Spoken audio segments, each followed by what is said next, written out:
இந்த சேனலுக்கு புதுசுன்னா இந்த ரெட் கலர் சப்ஸ்கிரைப் பட்டனை கிளிக் பண்ணிடுங்க. கூடவே பெல் ஐக்கானை கிளிக் செஞ்சுருங்க. அதில் உள்ள ஆல் ஆப்ஷனில் செலக்ட் பண்ணிடுங்க. சரி வாங்க இப்போ வீடியோக்குள்ளே போகலாம். ஹாய் ஃப்ரெண்ட்ஸ், நான் உங்கள் கிஷான் ஜெனரல். இன்றைக்கி நம்ம ஒரு முக்கியமான விஷயத்தை பற்றி பார்க்க போகிறோம் ஃப்ரெண்ட்ஸ். உலகத்தில் உள்ள ஒரு மர்மமான அதிசயக்கல் ஒன்று இருக்குது, அதை பற்றி பார்த்துருவோம். ஒரு கோயிலில் வருடத்துக்கு 2 நாள் மட்டும்தான் அந்த கோயிலை திறக்கிறாங்க. அங்கே ஏகப்பட்ட மர்மங்கள் நடக்கிறதா செய்திகள் வந்திருக்கு.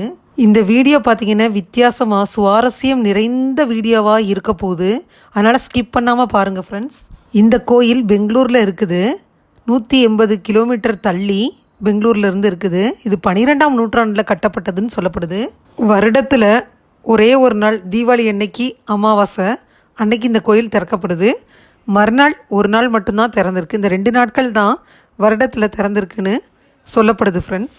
மறுபடி கோயில் நட சாத்தப்பட்டுருது. மறுபடி நெக்ஸ்ட் இயர் தான் இதை திறக்கிறாங்கன்னு சொல்லப்படுது. இன்னொரு அதிசயம் என்னன்னு பார்த்தீங்கன்னா, அம்மனுக்கு ஒரு நெய் விளக்கு ஏற்றுறாங்க. அது ஒரு வருஷம் எரிஞ்சுக்கிட்டே இருக்குதான். அதுக்கப்புறம் பச்சரிசி வைக்கிறாங்க, அது அப்படியே கெடாமல் இருக்கான், வண்டு கிண்டு வராமையே இருக்கான். மேலும் இந்த மாதிரியெல்லாம் சுவாரஸ்யமாக சொல்லப்படுது.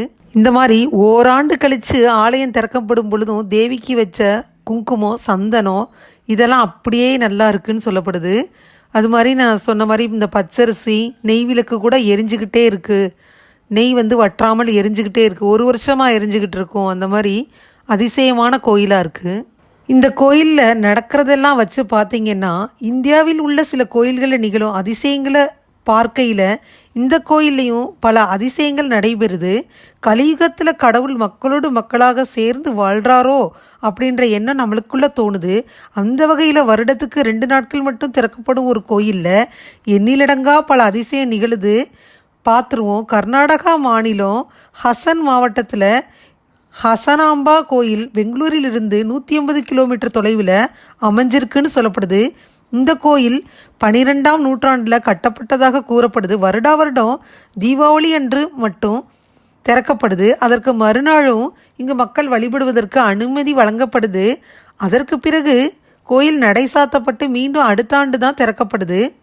இந்த மாதிரி நீண்ட நாட்களுக்கு பின்னாடி திறக்கப்படுற இந்த கோயில் எப்படி உருவானிச்சுன்னு பார்த்துருவோம். அந்தகாசுரன் எனும் அரக்கன் பிரம்மனை நினைச்சு கடுமையான தவம் மேற்கொண்டான். கடும் தவத்தினால் தன்னை யாராலும் அழிக்க முடியாது என்ற வரத்தினை பெற்றிருந்தான். அந்த வரத்தினால அவனது அட்டூழியங்கள் மேலோங்கிக்கிட்டே போச்சு. பல கிராமங்களில் உள்ள மக்களை அழித்து சூறையாடினான்னு சொல்லப்படுது. இதனை கண்டு கோபமடைந்த சிவன் அவனை கொல்ல முயற்சித்தார். ஆனால் அந்தகாசுரனின் உடலிலிருந்து தரையில் விழும் ஒவ்வொரு துளி ரத்தமும் பார்த்திங்கன்னா ஒவ்வொரு அரக்க அவதாரம் எடுத்து வந்து கொண்டே இருந்ததுன்னு சொல்லப்படுது. இதனை சிவனாலும் கட்டுப்படுத்தவே முடியலை. சிவன் சக்தியான யோகேஸ்வரி மூலம் சப்த கன்னியர்களை உருவாக்குனார். பிரம்மகி, மகேஸ்வரி, கௌமாரி, வைஷ்ணவி, வராகி, இந்திராணி மற்றும் சாமுண்டீஸ்வரி. இந்த சப்த கன்னியரும் அவங்களோட உதவினால் அந்த அரக்கன் அழைக்கப்பட்டான்னு சொல்லப்படுது. அரக்கனை வதம் செய்வதில் களைப்படைந்த சப்த கன்னிமார்கள் வாரணாசியிலிருந்து தெற்கு பக்கமாக பயணம் மேற்கொண்டாங்கன்னு சொல்லப்படுது. அந்த இடத்துல உள்ள ஒரு அழகான காட்டில் ஓய்வு எடுக்க முயற்சி செஞ்சாங்க. அந்த இடம்தான் இன்று ஹாசனாம்பா கோயிலாக மாறியிருக்குன்னு சொல்லப்படுது. இந்த கோயிலில் ஒரு அதிசயக்கல் இருக்குது. அந்த கல் வருடம் அம்மனை நோக்கி ஒரு இன்ச்சாக நகர்ந்துக்கிட்டு இருக்குன்னு சொல்லப்படுது. இந்த கல்லிற்கு பின்னால் ஒரு மர்மக்கதை இருக்குன்னு சொல்லப்படுது. இங்குள்ள அம்மனை வணங்க ஒரு பெண் வந்திருக்காங்கன்னு சொல்லப்படுது. அவள் அம்மனின் ஒரு தீவிர பக்தைன்னு சொல்லப்படுது. அப்போது அவளை பின்தொடர்ந்து வந்த அவளின் மாமியார் வீட்டில் வேலை இருக்கும் சமயத்தில் கோயிலுக்கு என்ன செய்கிற என அவளை அடிச்சிருக்காங்க. அந்த பெண் அழுதுகிட்டே வழி தாங்காமல் அம்மனை வேண்ட அம்மன் கல்லாக மாற்றிட்டாங்கன்னு சொல்லப்படுது. இதனால் இந்த கல்லுக்கு மாமியார் மருமகள் கல்னு பேர் இருக்குன்னு சொல்லப்படுது. வருடம் இந்த கல் அம்மனை நோக்கி எப்படி நகர்ந்து செல்லுது, எதற்காக நகருது, இந்த அம்மனை அடைந்தால் என்னவாகும் என்பதெல்லாம் புரியாத புதிராகவே இருக்குது. இன்னொரு கதையும் இங்கே சொல்லப்படுது. அம்மனுடைய நகைகளை திருட 4 திருடர்கள் வந்ததாகவும், அந்த 4 திருடர்களையும் தேவி பிடிச்சி கல்லாக மாற்றினதாகவும், அந்த 4 பேத்துக்கு தனி கோயில் இருப்பதாகவும் சொல்லப்படுது ஃப்ரெண்ட்ஸ். இந்த கோயிலில் ஒரு மூடப்படும் பொழுது ஒரு தீபம் ஏற்றப்படுது. அந்த கோயில் ஒரு வருடத்துக்கு பிறகு மறுபடி திறக்கப்படும் பொழுது அந்த தீபம் இன்னும் எரிஞ்சுக்கிட்டே இருக்கப்படுது. அதுதான் இங்கே முக்கியமாக பார்க்கப்படுது.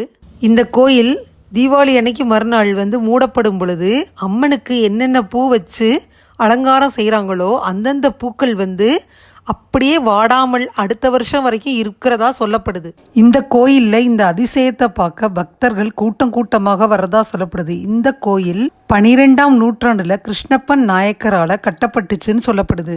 இந்த கோயில் கர்நாடகா கட்டிடக்கலையின் சிறந்த உதாரணமாகவும் சொல்லப்படுது. மேலும் இந்த கோயில் வடிவமைப்பு பார்த்தீங்கன்னா பாம்பு புத்து மாதிரி அம்மன் கட்டப்பட்டிருக்குன்னு சொல்லப்படுது. பெங்களூரில் 180 கிலோமீட்டர் தொலைவில் உள்ள நகரம் சிம்ஹாசனபுரின்னு அழைக்கப்பட்டுச்சு. ஆனால் இந்த கோயில் மர்ம கோயில் கட்டப்பட்ட பிறகுதான் இந்த பேர் இதுக்கு வந்திருக்கு. அசான்னு பேர் பெற்றுச்சுன்னு சொல்லப்படுது. அதாவது சப்தக்கன்னியர்கள் வந்த பிறகுதான் இந்த மாதிரி அசான்னு பெயர் பெற்றதா சொல்லப்படுது.